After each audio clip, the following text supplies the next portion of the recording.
Hare Krishna, friends. In the previous chapter, we have given description, we have given introduction on the Bhagavad Gita, introduction and the contents presented in the Gita.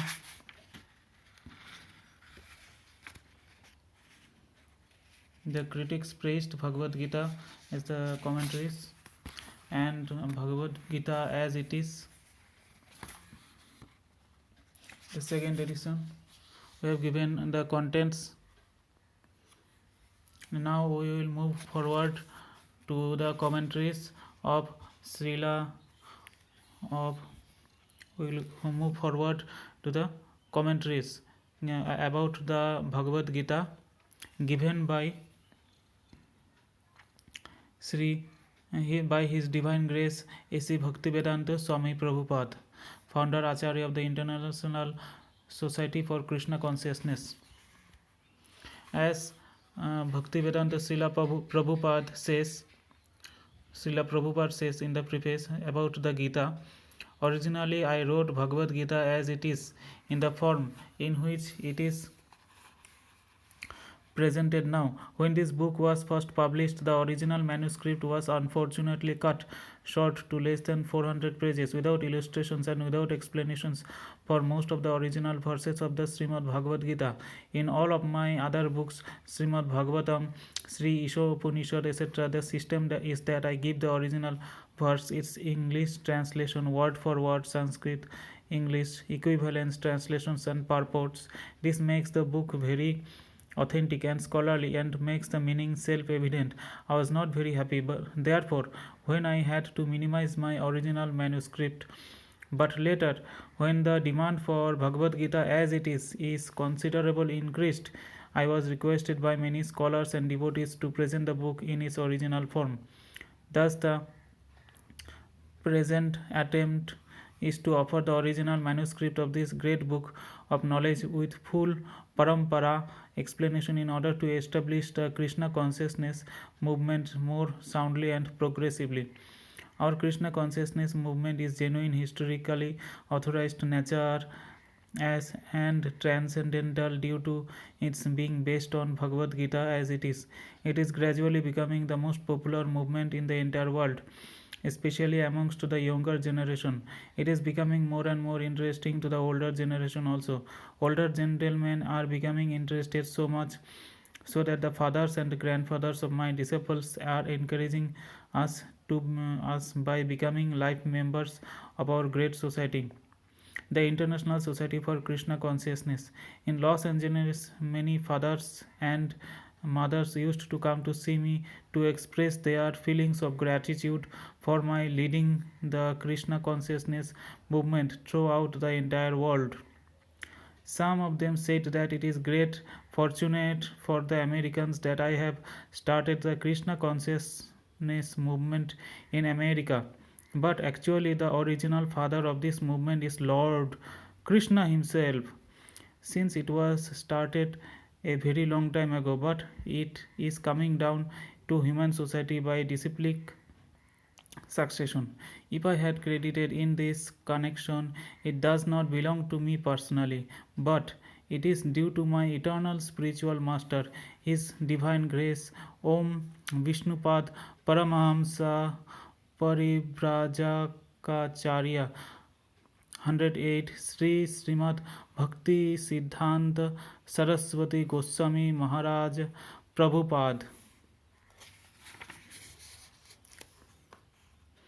If personally I have any credit in this matter, it is only that I have tried to present Bhagavad Gita as it is without any adulteration. Before my presentation of Bhagavad Gita as it is, almost all the English editions of Bhagavad Gita were introduced to fulfill someone's personal ambition, but our attempt in presenting Bhagavad Gita as it is to present the mission of the Supreme Personality of Godhead, Krishna.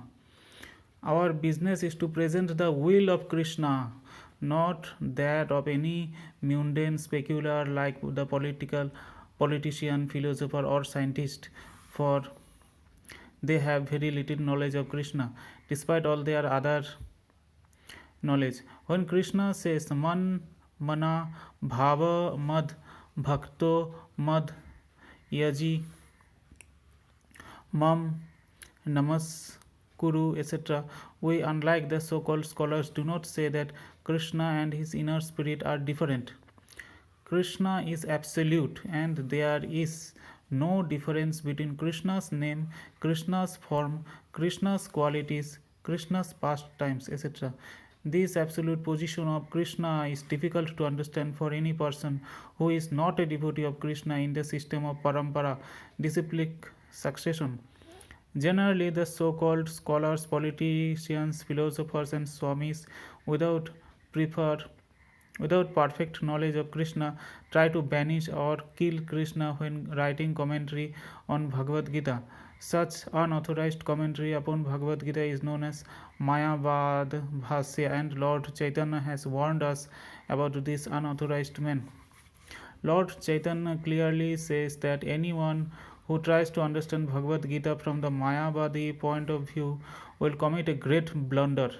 The result of such a blunder will be that the misguided students of Bhagavad Gita will certainly be bewildered on the path of spiritual guidance and will not be able to go back to home, back to Godhead. Our only purpose is to present this Bhagavad Gita as it is in order to guide the conditioned student to the same purpose for which Krishna descends onto this planet once in a day of Brahma, or every 8,600,000,000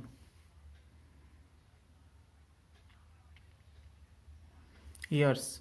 This purpose is stated in Bhagavad Gita, and we have to accept it as it is. Otherwise, there is no point in trying to understand the Bhagavad Gita and its speaker, Lord Krishna.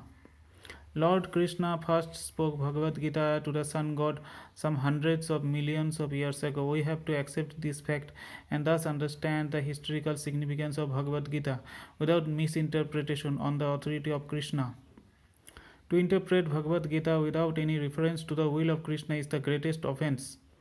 In order to save oneself from this offense, one has to understand the Lord as the Supreme Personality of Godhead, as he was directly understood by Arjuna, Lord Krishna's first disciple. Such understanding of Bhagavad Gita is really profitable and authorized for the welfare of human society in fulfilling the mission of life. The Krishna consciousness movement is essential in human society, for it offers the highest perfection of life. How this is so explained fully in the Bhagavad Gita. Unfortunately, mundane wranglers have taken advantage of Bhagavad Gita to push forward their demonic propensities and misled people regarding right understanding of the simple principles of life. Everyone should know how God or Krishna is great, and everyone should know the factual position of the living entities. Everyone should know that a living entity is eternally a servant, and that unless one serves Krishna, one has to serve illusion in different varieties of the three modes of material nature, and thus wander perpetually within the cycle of birth and death. Even the so-called liberated Mayavadi speculator has to undergo this process. This knowledge constitutes a great science, and each and every living being has to hear it for his own interest. People in general, especially in this age of Kali, are enamored by the external energy of Krishna, and they wrongly think that by advancement of material comforts every man will be happy. They have no knowledge that the material or external nature is very strong, for everyone is strongly bound by the stringent laws of material nature.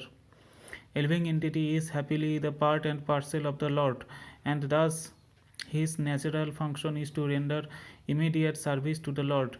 By the spell of illusion, one tries to be happy by serving his personal sense gratification in different forms which will never make him happy.